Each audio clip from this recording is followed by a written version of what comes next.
Imagine being whisked away in the middle of the night, only to find yourself in an alleged school that essentially treats you like a prisoner, throws away the key, tells your family you're doing just fine, and then puts you through some of the worst treatment you've ever experienced in your whole life, and you're only a teenager. But now imagine being able to get out of that experience and make a documentary doing an expose and putting them all on Front Street. Well, that's what happened with today's documentary that we're discussing, and we're going to go over all of it in today's video.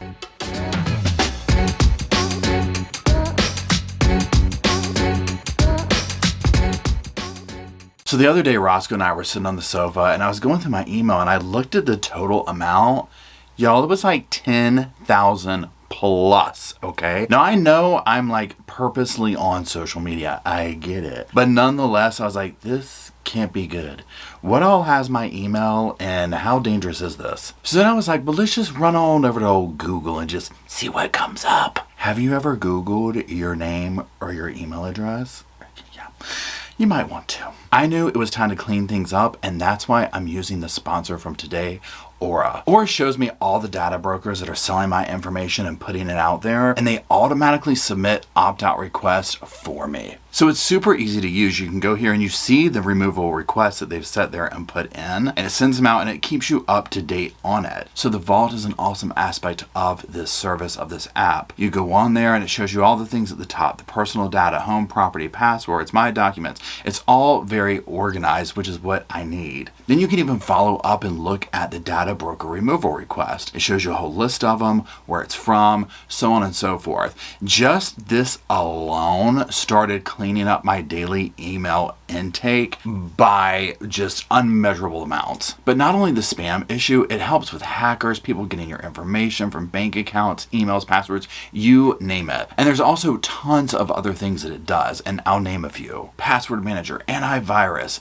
VPN, home title monitoring, data broker, identity, credit, Experian, credit lock, you name it. Y'all, it's only $12 a month. I mean, come on. And if you're like me, you were probably already using a couple of services like this. So I've been able to go in, get rid of those, and just do it all here with Aura. And it's always going, it's always monitoring, it's always doing the hard work so that you don't have to worry about it. It's like having security guards at your front door, your back door, on the ceiling, and under the house. I mean, you're covered. So Aura's helping the Sofa Squad as well as you out today by offering us a deal. So we know the sofa's protected, little Roscoe's protected, and all you have to do is go to aura.com/reportinglive. It's here on the screen and it's down in the description below. You'll get your 2-week free trial. So go ahead, give it a try. You really don't have anything to lose, not at these prices and not with what it's protecting. Hello, Sofa Squad, and welcome back to the sofa. Sofa's back there. Roscoe's holding it down. My name's Paul. I'm sitting in front of it. Now, if you are new here or if you're not, well, welcome to the Sofa Squad. What we're going to be doing today is discussing a program, a documentary. It's on Netflix and it's called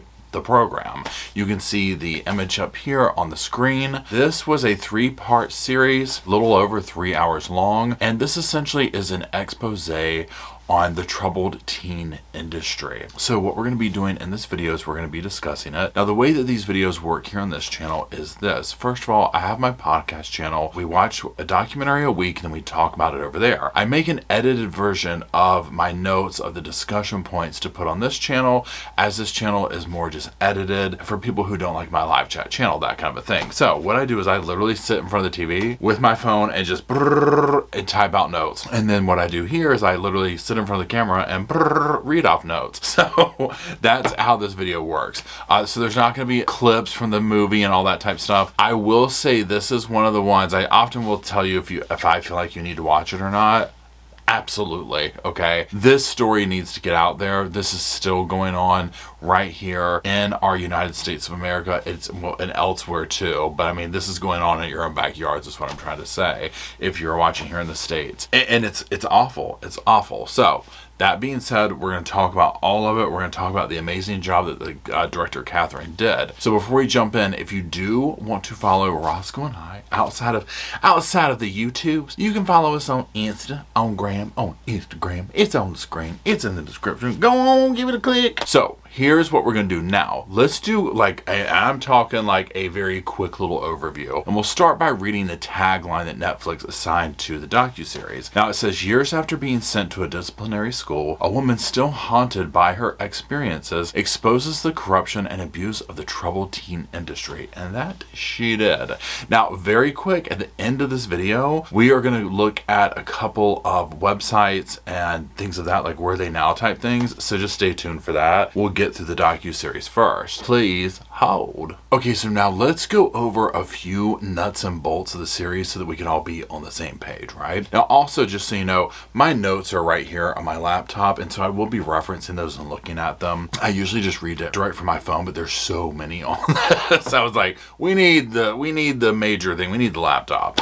Okay, so what we're going to do is just talk about nuts and bolts. So let's talk about, first of all, the director, Catherine. She went to one of the schools. The school's name is Ivy Ridge. Now, it has, thank God, been shut down. But sadly, when one shuts down, one opens up, okay? So that's the name of the school, Ivy Ridge. Spoiler alert for me, I will probably call it Ivy League at some point. It's just how my brain works. I've fought every chance I could to not call it Ivy League. So if it slips out, I apologize in advance. There ain't nothing Ivy League about it, okay? But it's called Ivy Ridge. This is in upstate New York. Now, there is a parent company to all these schools. I honestly can't get over this.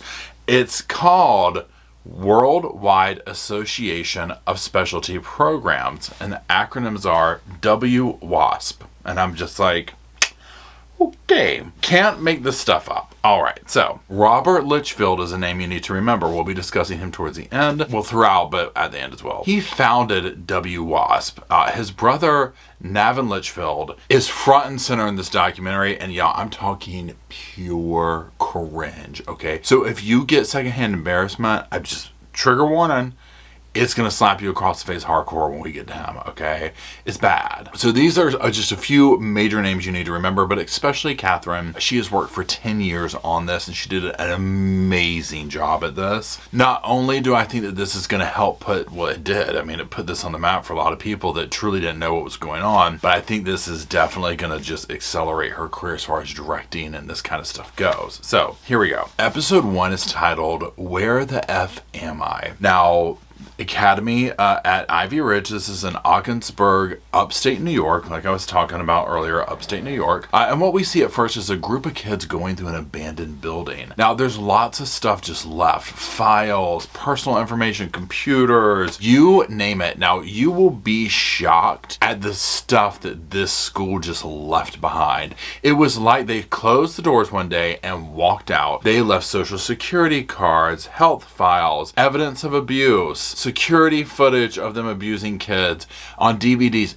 I mean, literally, it's like they just locked the door up and walked out and did not care at all what they left behind, which is shocking and also goes to show how the people running this and working there didn't think they were doing anything wrong, right? So let's continue. Now, what this is a behavior modification program. Kids are essentially taken away in the middle of the night. This is on purpose. Their parents are there. A transport team will come in with handcuffs, the whole 9 yards, grab them up and whisk them away. You can only imagine, right? Now, for the last decade, this girl, Catherine, this young lady, I should say, has been investigating the school, and she wants to expose them for what they were and what they did, and that kind of introduces the whole series to us. Now, Catherine spent 15 months in the program. She was sent away at age 16, so just put yourself back at age 16 and imagine you get whisked away. You show up at this school and how that would go over, and she didn't know how long. You don't know how long you're going to be there. And to a teenager, you can imagine it feels like forever.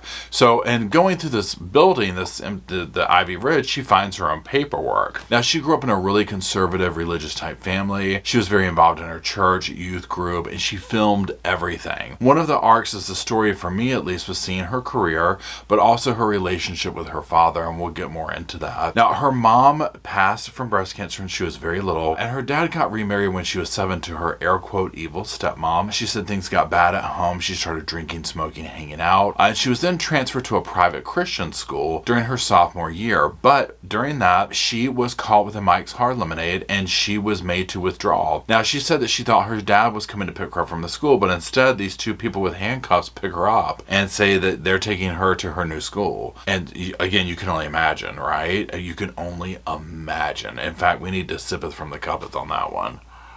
I mean, come on. So she talks about when she gets to the school and she's still not thinking, right? This hasn't set in. I mean, how would it, right? So she gets there and she was like, my bags are still outside. So I turn out like, oh yeah, I need to go grab my bags. And she said they grabbed me and whisked me back away from that door like, nope. You don't go back out there again. And this began her new life for the next almost a little over a year. Now, she does describe transport services. We talked about this, but they're a group of guys. They usually work for these places. They show up at the early morning hours with handcuffs and essentially take you with your parents standing there doing nothing. Okay, so when you first arrive, you're put on like a watch, right? To make sure you don't harm yourself or do anything bad. They take your shoelaces. They make you sleep in the hallway. You're constantly monitored. There are strip searches, drug tests, pregnancy tests, squat and cough, you name it. Now, one of the women there says that a male did her strip search or whatever it is. She says she was having to cover herself and the guy's looking on. I'm like, what? Okay. And your mouth's gonna be on the floor because that's as awful as that is. Remember, these are teenage girls, okay? These are children, okay? I know they're not, it doesn't matter, they're children, right? I know teenagers don't think that they're kids, but they're kids, right? And especially in this kind of scenario where you have grown adults doing stuff like this, absolutely no reason. It's disgusting, especially making a male do that. I mean, come on, seriously, the poor thing. Okay, so anyways, her name was Alexa, and she was sent away at age 15. She did 22 months, almost 2 years. Her friend who was doing the dog, they knew each other prior to actually being in the school, and they go into, well, number one, she says, like, Alexa's like, when they arrived, she's like, I didn't know why you would even be here. Like, you were Miss Goody Goody. Like, you were not the type person that I would think would be here. So she just couldn't imagine her being one of these programs. And one thing to keep in mind as we move forward with this is just that. Not only were the kids thinking this, obviously, but the townsfolk, and we'll get into it more, but I feel like it's necessary to go ahead and say it. The townsfolk will say, we are told that these are the worst of the worst. That this, I mean, you got a bunch of Jeffrey Dahmers at this school, is what you got. Just the helpless, they're just throwaway people, throw away the key, that kind of thing. So just keep that in mind if you watch it, number one, and meet these people. Granted, they're grown up now, but also as we learn more about them, because you'll see that while they might have exhibited some typical, teenager stuff, I'm not trying to say maybe their behavior wasn't the right thing when they were teenagers, but nothing that warrants what they went through, right? I mean, this is insane, okay? So anyways, let's keep going. After that, we meet a young lady named Allison. Now, she as well did 22 months in the program. She went away at age 15. Now, she says that if you have a past relationship with somebody, you cannot talk to them. You have to pretend you don't know each other. That's your best thing, right? So she says when you first get there, they assign you, I believe it's called a Hope Buddy. Now, this person basically stays with you for 3 days. They explain all the rules. There's tons of rules and the ins and outs. And Allison and Catherine are talking, and Allison says, I remember when you arrived, and I'm showing you around, and she was like, you really thought you were at a normal school. And she was like, I just kept thinking, this girl is getting ready to have her mind blown. So imagine showing up, just like Catherine said when she went to go get her bag, and they grab her and pull her back in, like, what do you, you don't go back outside, girl. You're in jail, basically. But why would you think any differently? Especially with her marketing materials, which we'll get into here in a little bit. Okay, so they go over all the rules, and just and the violations, the punishments that come with them, and just a sample of the rules, because there's so many, y'all. You can't talk without permission. You can't look out the windows. You can't make eye contact with boys or girls, the opposite sex. You can't touch anyone. You have to maintain a strict military structure when walking. No makeup, no shaving. You can't look in the mirror. You have to keep the stall door open when you go to the bathroom. I mean, it goes on and on and on. And the rules are insane. Okay, so then they talked to someone named Dominic. He did 18 months. He was sent away at age 16. Now I'm just going to scroll down here. He and the others talk about how the program runs on a points and demerit system. And everyone starts off on a level 1 with 0 points when you get there. And if you follow the rules all day, if you do well and whatnot, you start accumulating these points. However, you mess up demerits, you get points taken away, right? When you go to level 2, you get to have a candy bar twice a week. Level 3, you can do a 15-minute phone calls with your parents.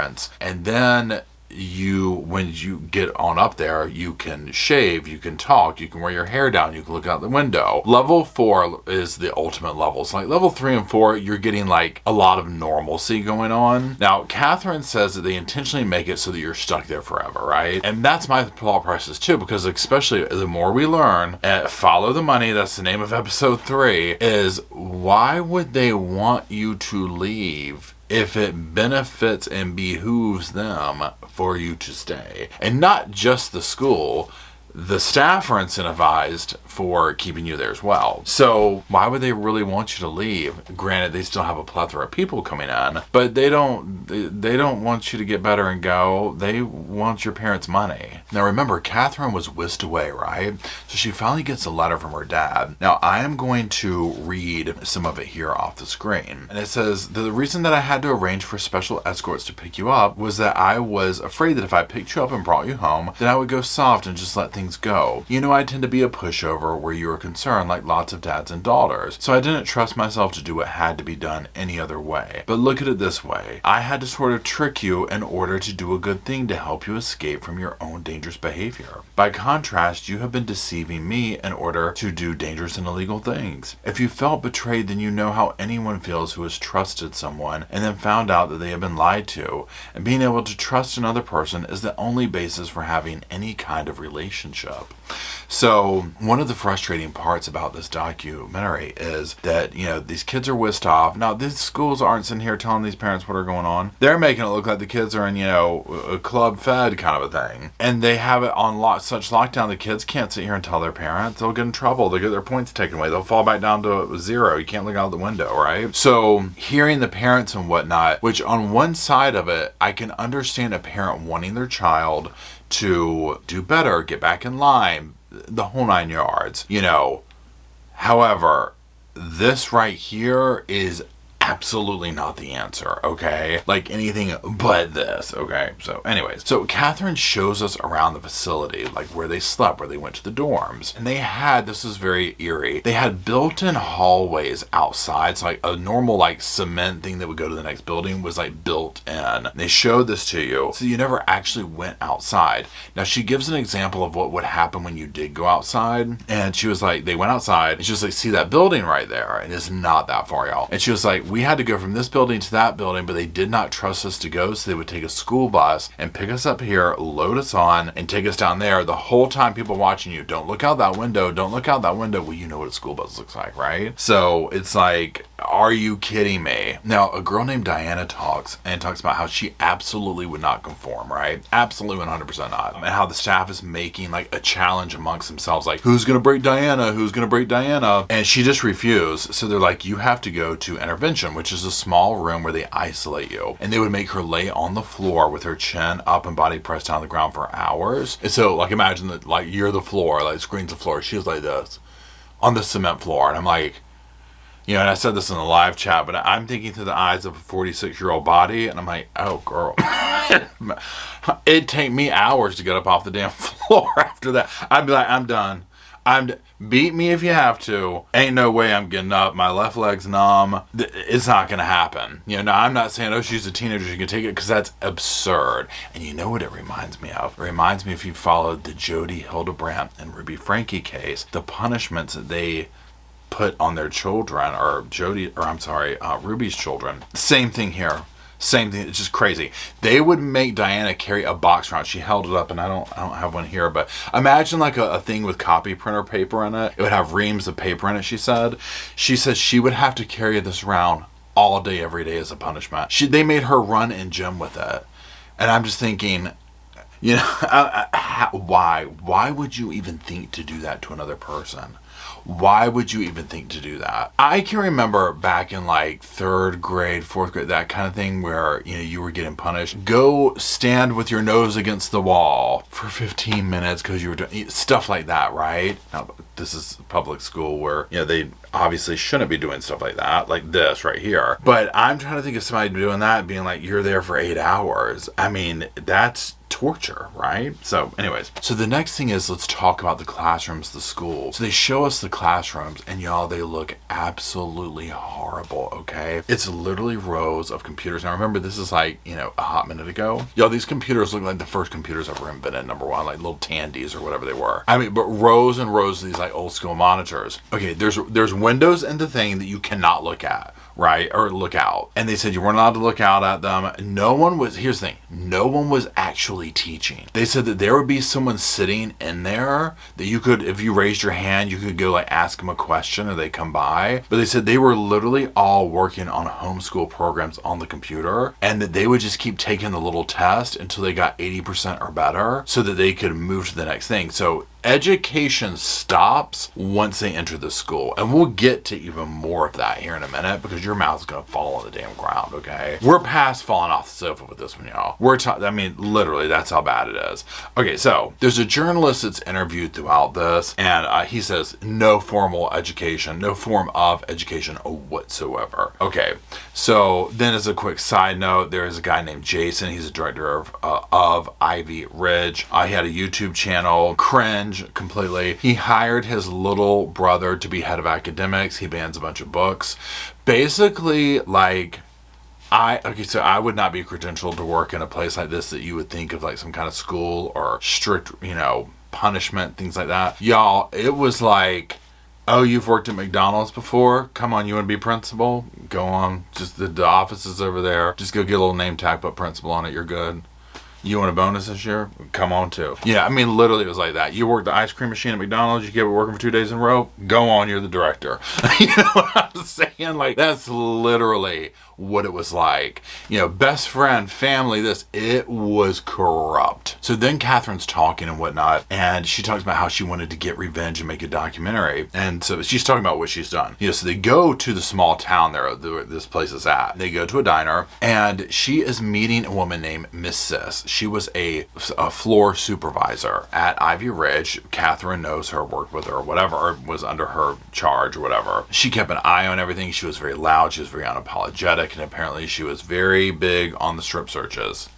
So she says that she was a dorm parent. Her job was to keep rules and structure. Now, this is a secondary name here. George Tulip was the director of the boys' side. His wife is a waitress at the diner that they are at. So just keep that in mind. So they're eating, they're talking. Now, remember how I said earlier that they found all this stuff? Well, they found boxes of DVDs of security footage that showed like the abuse going on. So they are flashing back during this of George Tulip like tackling a dude to hold him down and shave his head. Okay, so all this is going on, right? They show the video clips, different. One showed the instructor picking a kid up by his neck. I mean, it's bad, y'all, okay? So they're sitting here talking, doing all this kind of stuff, and all of a sudden their waitress comes up and is like, oh, we're gonna have to ask you to leave. And basically one of the waitresses doesn't want you here talking about Ivy Ridge. Well, you can imagine who it is. It's probably George Tulip's wife, or any plethora of people, because so many people worked at this place. Miss Sis did say that, number one, she was like, I didn't believe in picking the kids up by the neck. I would do a pressure point to get them down on the ground. You know, she was like, the place was more like a prison. It did not seem like a school to her. So you're seeing Catherine talk to her, and you're just like, oh my God, this must be so surreal for Catherine. Because one thing you hear from these town folk is you can tell where it's like they thought that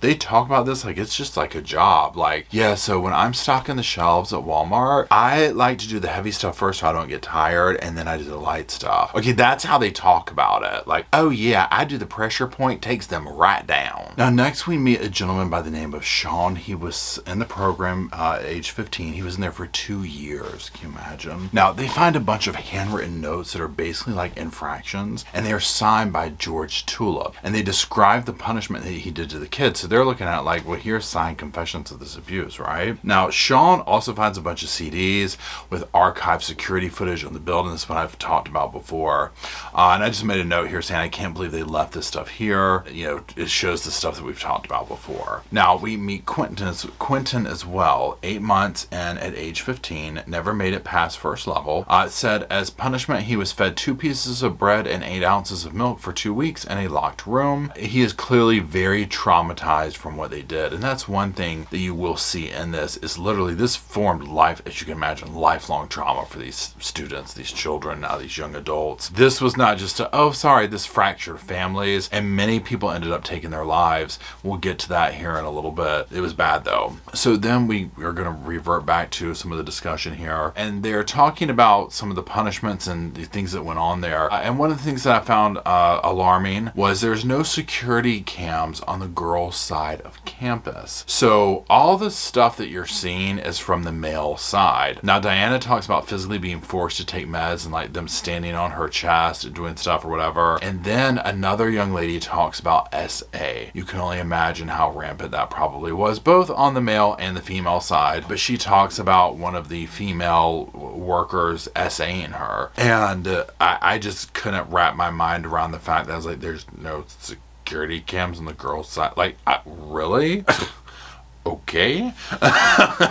That's red flag material right there. Imagine, let's just pause and take a sofa sidebar for a second. First of all, imagine dropping your child off to this. Now, granted, I will say this, that the parents are being told that this is like, oh, this is behavior. Look at this brochure. They're doing all this stuff. It's like summer camp. And that's how they market it. So a desperate parent, I can kind of understand. But when you're going down the checklist of, well, what about this? And the amount of time that you cannot have contact with your kid would be nope. Right away for me. But secondly, if they were telling me, and I don't know if they tell them about security cams and stuff like that, but if they were like, and I'm sure they do, well, for privacy, we don't want the cams on the girls' side for obvious reasons. My first thing would be like, well, I want to know what y'all are doing to my daughter. You know what I'm saying? Like, no. I mean, granted, I just would assume there's no cameras in private spaces like bathrooms, things like that, right? On the male side too, I would hope. But there's no cameras on the girl. No.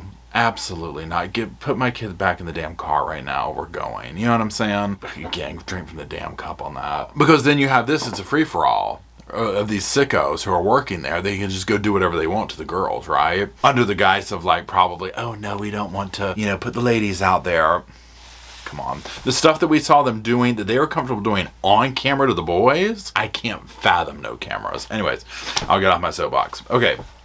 So, now the parents, a common thing that a therapist who's being interviewed in this says, that parents don't believe the kids are abused. This is a common occurrence. In this particular situation, they have been set up to not believe that by the school, them saying, look, your kid's going to manipulate you. This is what they're going to say. This is what they're going to do. As a matter of fact, we won't believe half the stuff that your kid tells us about you if you'll do the same for us and not believe half the stuff they say about us. How's that? We scratch each other's backs on this. So, the parents are set up for this. Also, it's teenagers. Just think back to number one, when you were a teenager. Number two, if you had teenagers, how you can have to really decipher, like, are we being drama? Are we trying to get something? Like, where is this coming from? But also remember, communication's cut off. That's worse than anything, right? So all that stuff is going on. So for one example, when she writes to her father, Catherine, it says we're not allowed to talk. He was like, I just assume you meant like in the hall or at nighttime, not 24 hours a day, and I can understand what he's saying. Like, you just wouldn't think that. But again, they can't just call it out in the letters and correspondence or else he'll get in trouble. Anyways, so let's continue. So she talks about the dynamic of being locked away in there for things like summer vacations, Christmas holidays, birthdays, things like this. And she said that a huge part of the psychological torture is that you don't know when you're going to go home or get out, right? You're just kind of stuck. Now, she says also part of that, you're sitting in there like, well, surely they'll come. I mean, Christmas is coming, right? Mom and Dad, they'll come get me. Christmas comes and goes. And you're thinking, well, surely they would want me home for this. And then it turns over to, well, why don't they want me home for this? And then, oh wait, they don't want me. That, when she said that, my heart broke for her. I was like, oh my God. I mean, I can just imagine her, especially as a teenager, like when you do bad stuff and you're like, oh my God, I actually did it. I made my parents stop loving me. You know what I'm saying? Like, it gives me goosebumps. Now, Catherine says that she thought that Ivy Ridge was the only school like this, but then one day all these new kids start getting like bussed in, and they are coming from the sister school, and it's called Casa by the Sea from Mexico. Now, in this we'll meet Nikki. So they went away at 17, did 1 year at 17, and then was So they did 1 year. They're in a psych hospital at age 17. Now, they would say that when their parents and grandparents came to visit one day, they had this brochure for Casa by the Sea. And they're like, look, this place, and it looks magical. You could be in canoeing and horseback riding and doing this and doing that and getting education and therapy. And Nikki was like, I wanted help. I was strung out on heroin. I tried to take my life. I was desperate for anything. So I was like, well, let's go, right? Can you imagine the disappointment? So that they end up getting switched over to Ivy Ridge. So anyways, Casa by the Sea was eventually shut down by the Mexican government for, you name it, for abuse, things of this nature. So this is when a bunch of them get shipped to all these other schools, and some of them go to Ivy Ridge. Now, with this, new arrivals and whatnot, Ivy Ridge is now overpopulated. So there's like kids sleeping on cots in the hall, you name it. Okay, then there's a riot. So one of the young men there that's talking reenacts it. And I mean, you can tell he's right there. And he's basically like, yeah, we've been planning it. We've been plotting it. Now, the riot was on the male side. And he was like, you know, I came down the hall and yelled, riot, and pulled the fire alarms and the doors open and all the kids are running out. And he said, it took us a few minutes to realize, like, you can just go past the hall monitor. Like, y'all are power in numbers. And he's like, so we did that and we're coming and we're breaking stuff and we're doing this. And he said, a lot of the kids ran into the cafeteria when we went past it because A, they were hungry, and then they started breaking stuff, but they could easily lock them in that room. So they did that. Now, a bunch of them were able to escape and get out and kind of cause havoc to the building and whatnot. And of all, like, 60 guys, whatever it was, 12 of them would end up catching charges and being locked up, and this man being one of them. And he says, I was ready to stay in jail. He's like, jail was way better than the program. He was like, please, you can talk, you can look at each other, you can look out the window. I was like, just leave me here. Let me do my time here. That speaks volumes for a teenager to say jail was better than where they were at. I mean, I can't imagine. Now, Catherine will then begin speaking about the seminars, and they're the backbone of this whole thing. And that will conclude episode 1, and we'll move into episode 2. Now, episode 2 is called Mind Control. Now, it starts back off with a discussion on the seminars, and she said the seminars were the worst, and that they use these brainwashing techniques on them. She said that they used the theme music from 2001 Space Odyssey in all the seminars. Y'all, I was like, again, cannot roll my damn eyes hard enough. This is what I'm talking. We're getting into the cringe, okay? Buckle your damn seatbelts up. Okay, Roscoe, you got the buckle? Yes. Okay. You're going to need it because this gets really painful, okay? So they play the Space Odyssey music. Once every 6 weeks, they do these seminars. They're several day events. They're the backbone of the program. You have to complete them to get out. They are sleep, time, and sensory deprived. And there's always a physical exertion component. I'll give 2 examples. One of them was they would take a towel and wrap it in duct tape. So you have like this long, kind of like heavy thing. And they reenacted them there. I'm going to back up, so pardon the noise. And they show the girls on the thing like, bam, bam, bam, hitting the thing, right? The ground. Catherine said, now remember how I said earlier how Catherine's mother died of breast cancer? She said she would be on this, and that this is how these people would work. They would come by and be like, take out that anger you have towards your mother for dying of breast cancer and abandoning you. You know, take that out on the floor. And Catherine was like, I'm sitting here like, it gives me goosebumps. Like, that wasn't her fault. You know what I'm saying? Like, are you people crazy? Who in their right mind would say something like that? And far worse things, right? They would use their personal information against them is what I'm getting at. Now, another one, and this one, I was like, this one, okay. The other one, and I'm going to give the example on where to go. They would make you sit in a chair. Now, I'm sitting in like a, you know, one of those metal chairs like you think of, and this is what you would sit in. I've been here for, what have we been here for? 30 minutes or so. My butt is numb. My left leg is tingling. Okay, now granted, I'm mid-40s, I'm not a teenager. So, but I'm just thinking to the elements of my current body. Okay, so they would have to go palms up, palms down, palms together, palms apart. Palms up, palms down, palms together, palms apart. For 8 hours.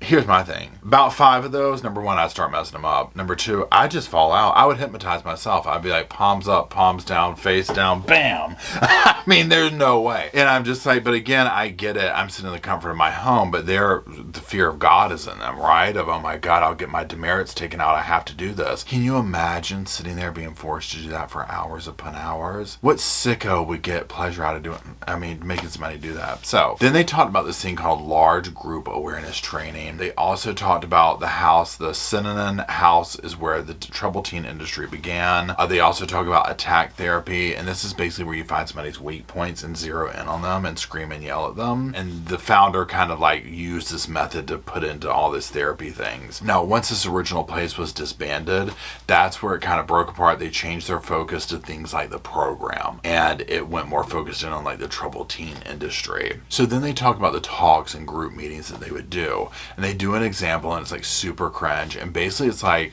somebody sitting here and just ripping somebody else apart. And so one of the things that they would do is like when, like, say I was sitting here and I'd be like, you know, I was really trying to do well, but then this happened. Like the person would then be like, Paul, you're really not owning up to your own things, and you're being the victim in this and trying to portray a victim role. Everyone in the group would have to be like this for the victim. I was like,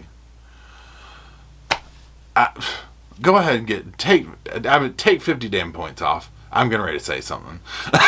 You know what I'm saying? That right there, I was like, grown adults making people do this.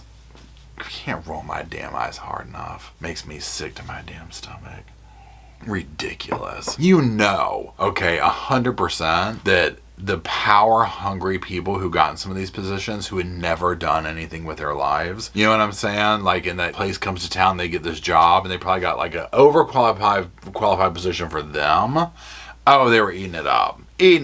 So they had something called a family rep, and this was like their only connection to their family, the students, on the outside. And this person would basically filter all the correspondence between the kid and the parent. So this is how they would get away with a lot of this stuff. Because remember, if you wrote and said, Mom, they're beating me or something like that, oh, please, you would get in a lot of trouble for that. They would take all these points off and you have to start over again. You can't leave. So Alexa gives an example of when she first arrived. Her family rep told her, your drug test lit up like a Christmas tree. But Alexa was sitting there, she's like, I had never done drugs at this point though. Like, I hadn't done drugs. But she quickly learned that she had to literally make stories up and like make situations up and claim to have done all this crazy stuff for drugs, because they were basically like, you're lying, you're not working the program, and until you do, you ain't going nowhere. So she just started making stuff up, right? She's just like, what do y'all want to hear about today? I got stories.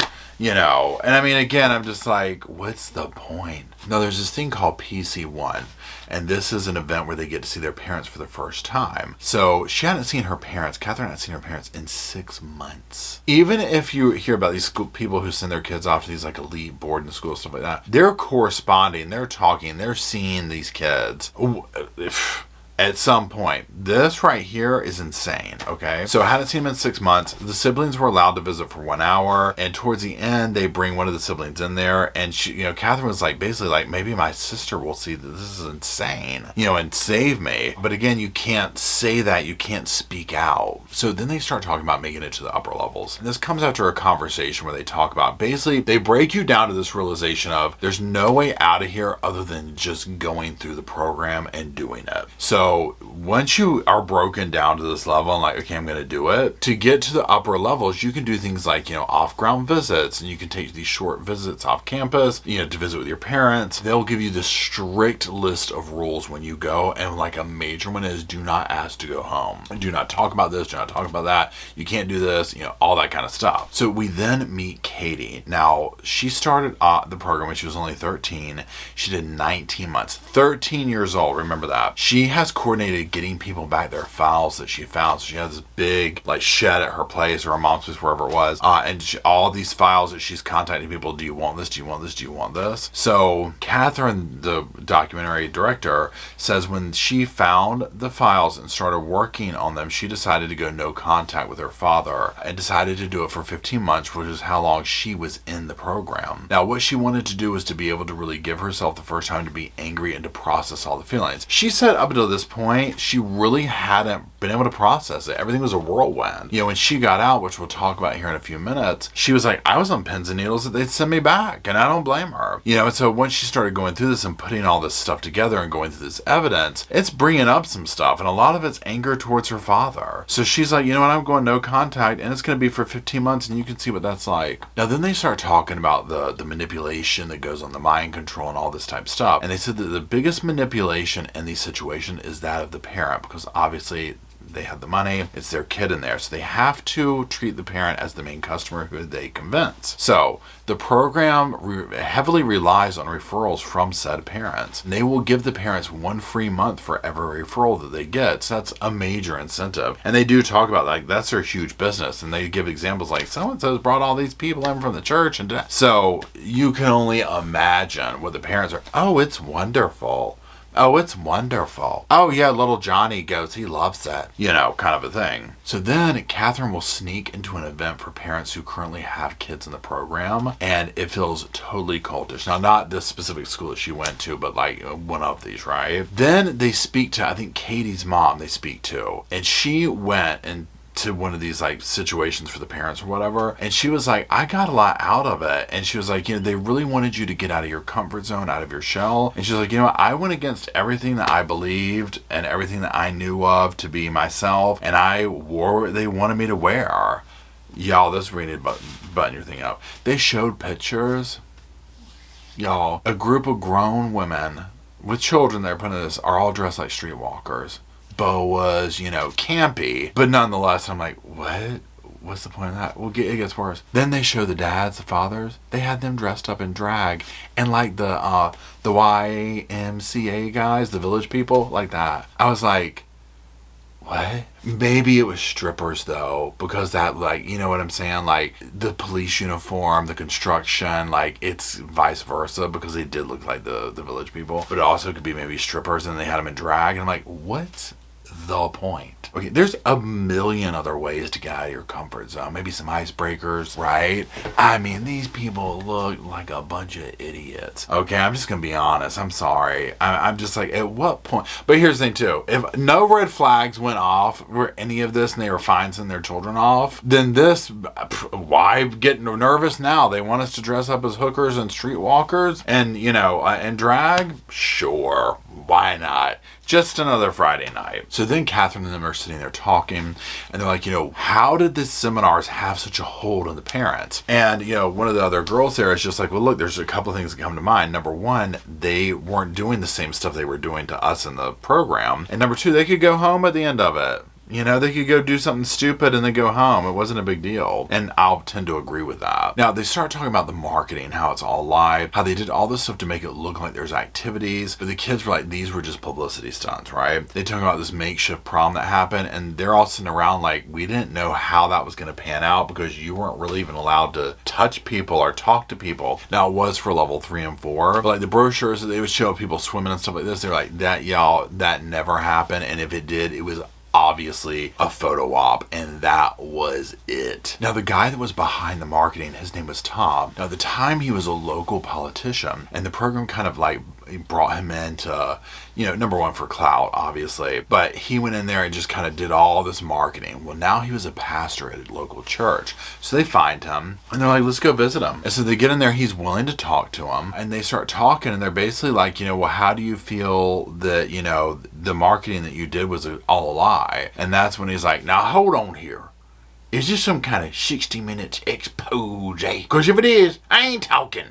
And that kind of brings that to an end. Now then they talk about making it to level 4 and the psychology behind that. And you're basically having to prove to the program that you have bought into this, you are brainwashed, and you believe it up one side and down the next. Well, essentially what this means is that you then turn and bestow this behavior onto the newcomers. So if you're like, for simplicity of reasons, you're level 4, here's level 1, you have to be reprimanding them and acting like that too. So like even one of the girls, I think Alexa, there was infractions that she would sign off on. They found paperwork of it. You know, because basically you're sitting there having to prove that you did this. And she was like, if you don't do that, they'll take your points away. And she's like, once you make it to level 4 and you have those basic freedoms back, you don't want to go to level 1. And then number 1 to have to, you know, be there that much longer. But she was like, once you get a taste of that little freedom, you don't want to go back. You'll do anything. And so she was like, on top of the normal psychological like warfare this has caused me,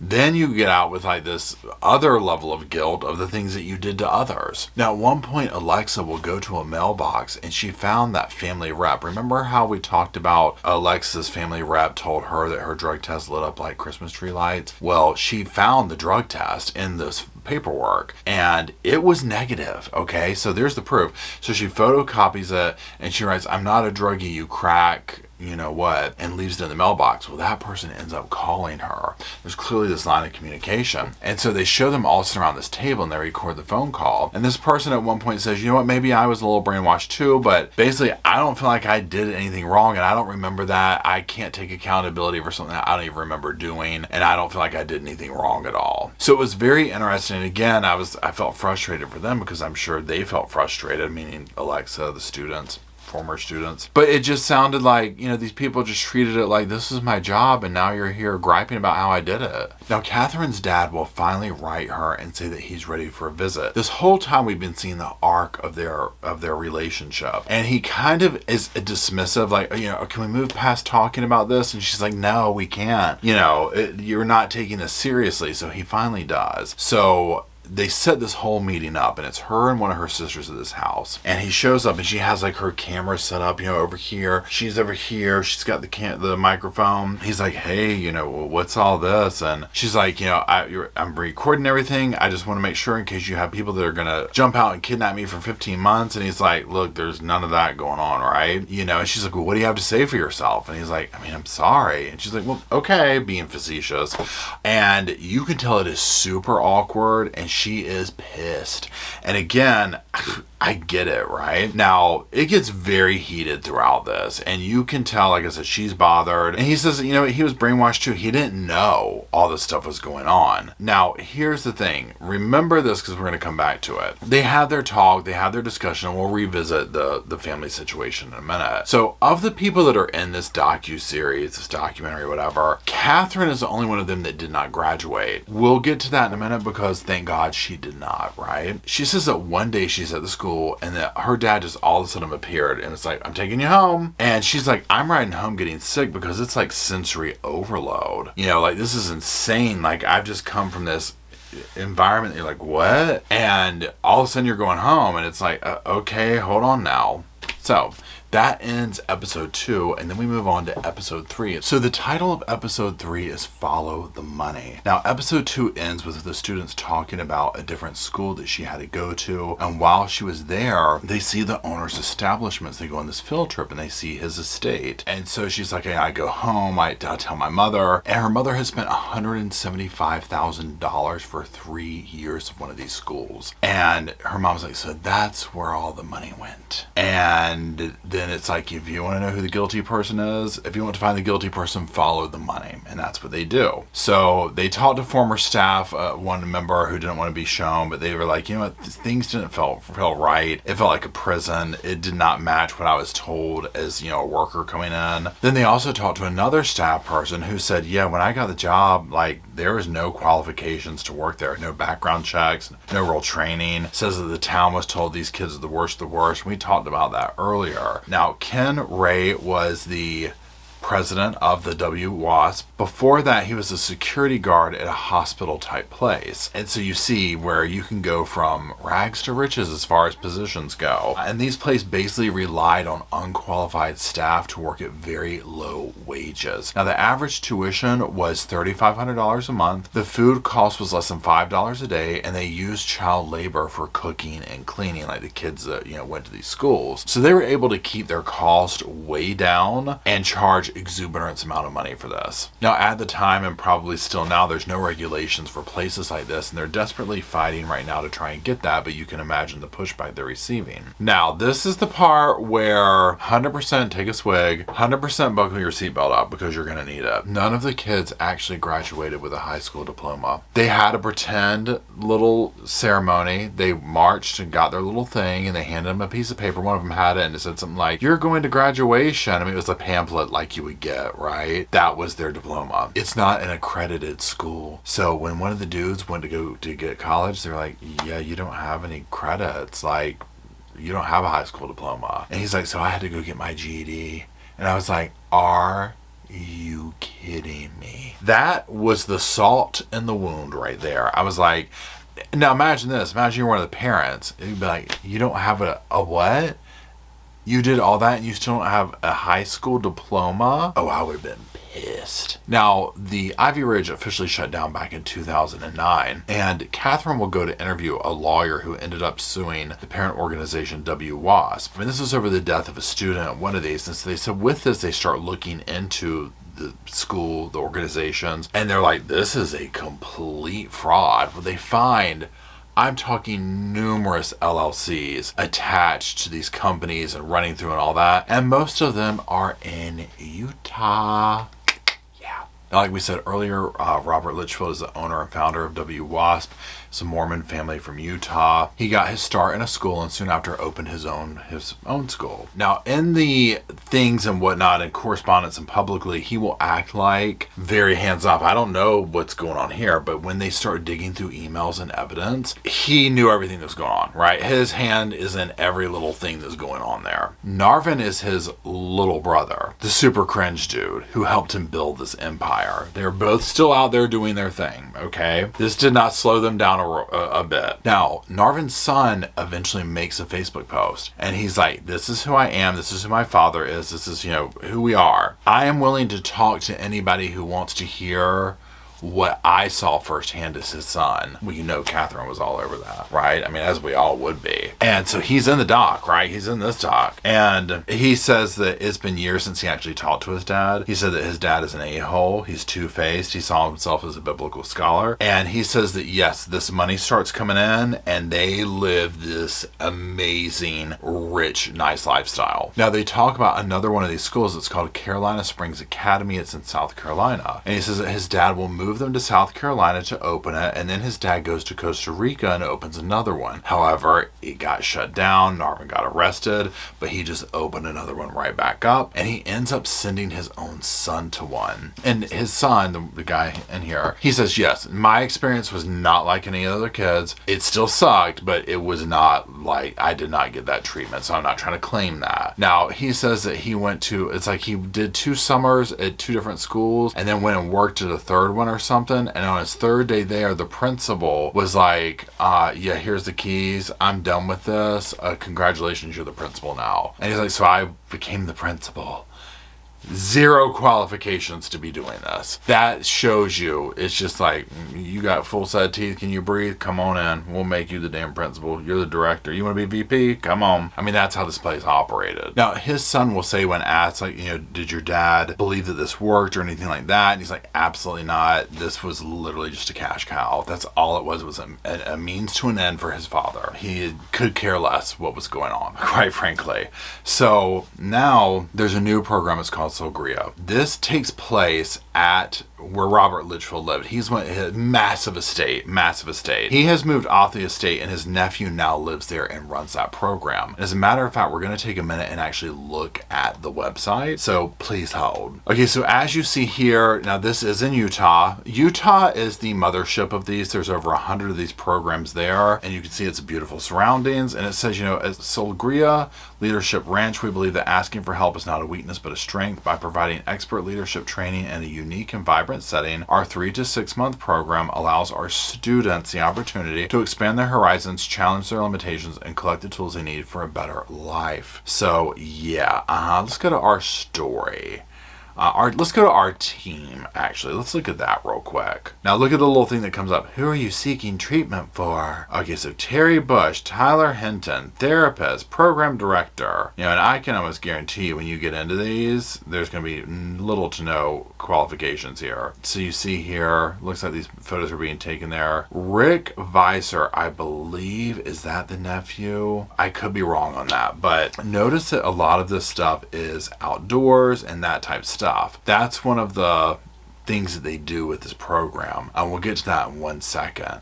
Now let's just talk very quickly about the program. So you see it says our program, residential programs, outpatient programs, family or individual, facilities, life skills, women's, men's, resources, like what resource? Therapeutic programs, intensive outpatient, numerous, on and on and on and on. Let's see what it says to inquire now. Contact us, Lord.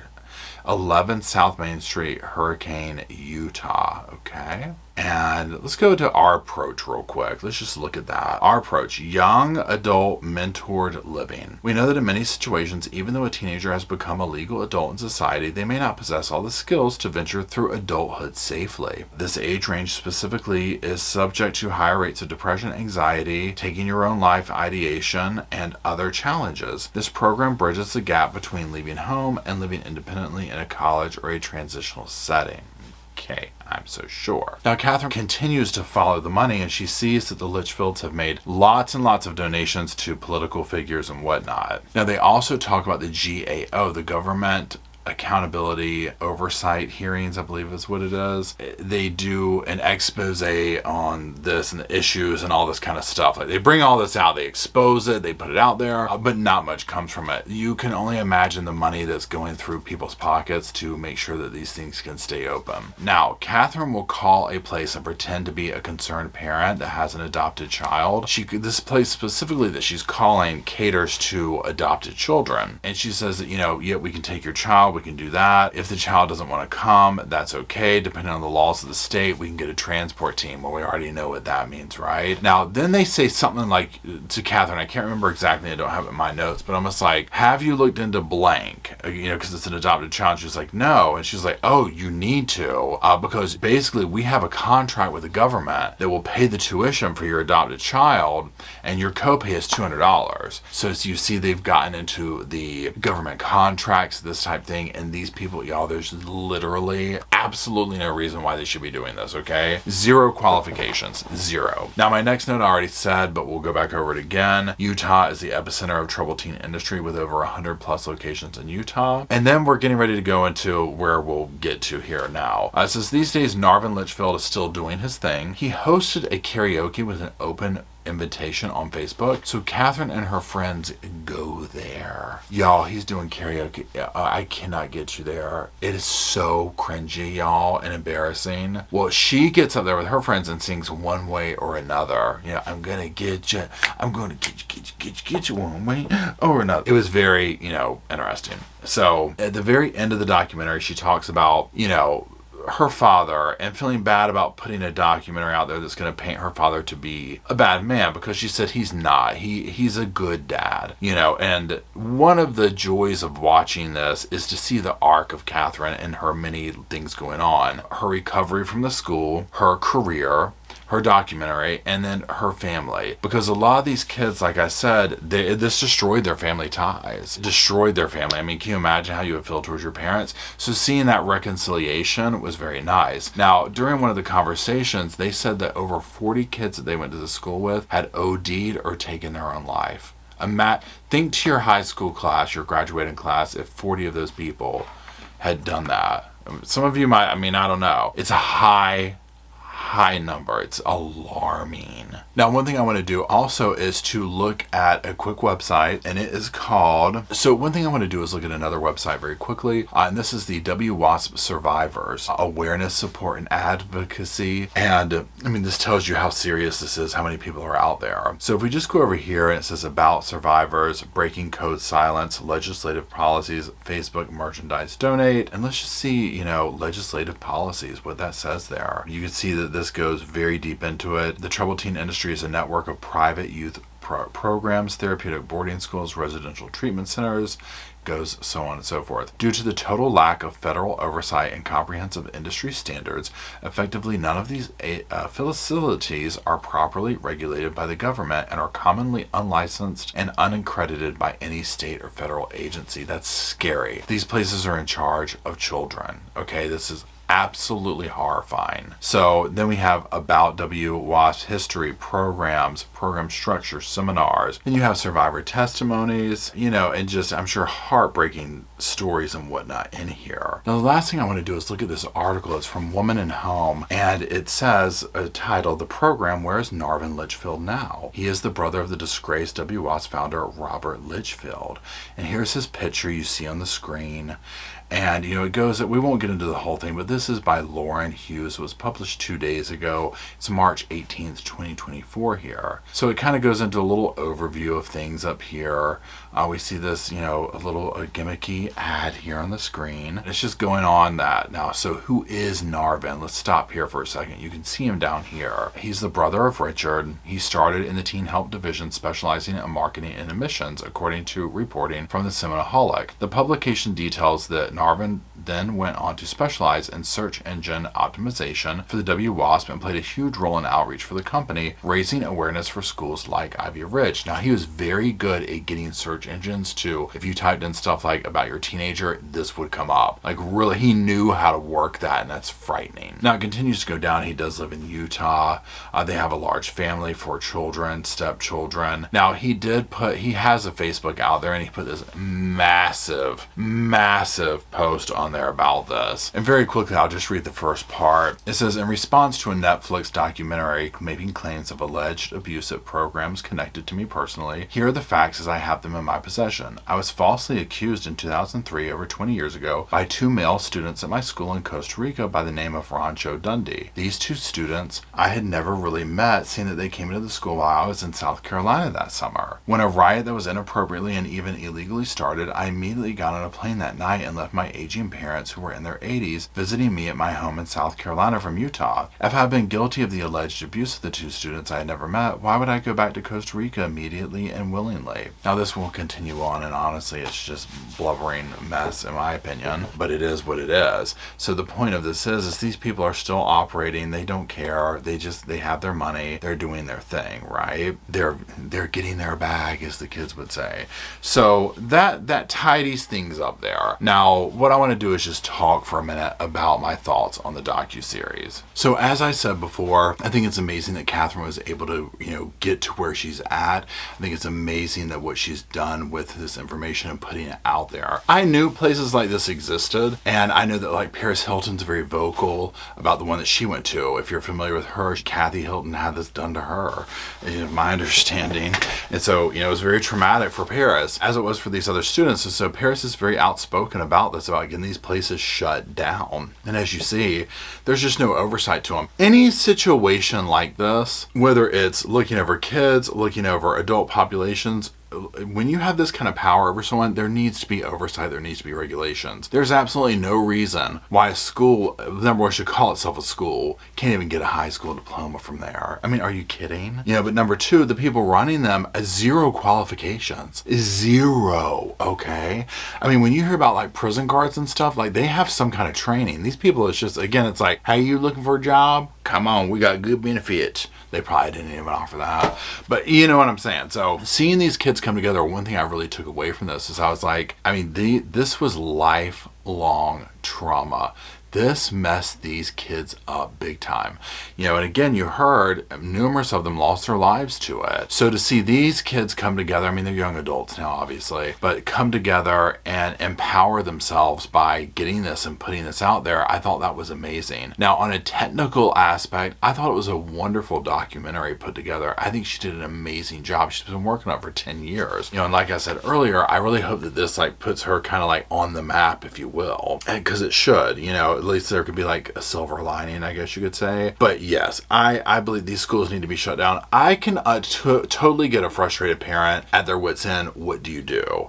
But I feel like places like this step in and take advantage of that. If there was a legitimate thing like this, it was more like a legit therapeutic situation, credentialed, no abuse, that type thing. Okay, great, right? You can have contact with your kids. Everyone's under some kind of watchful eye. It's not like you're just dropping them off and throwing away the key. So, my heart breaks for them. I feel so bad for them, but I'm glad that they have found their voice with this. So that's it. I'm curious what you think about it. I know somebody in the live chat lived in the town that this happened, and they gave great insight. Do you have one of these in your town? Do you know anything about it? How did you go to one yourself? I'm curious to read about it in the comment section. Now, this is a long video, so if you are still watching, I do appreciate it. Mr. Roscoe's been sleeping for quite some time now, but he does ask to drop some blue sofas off down in the comment section so that we can jump on down there and talk about this case and others. And until we do that, we'll see y'all soon.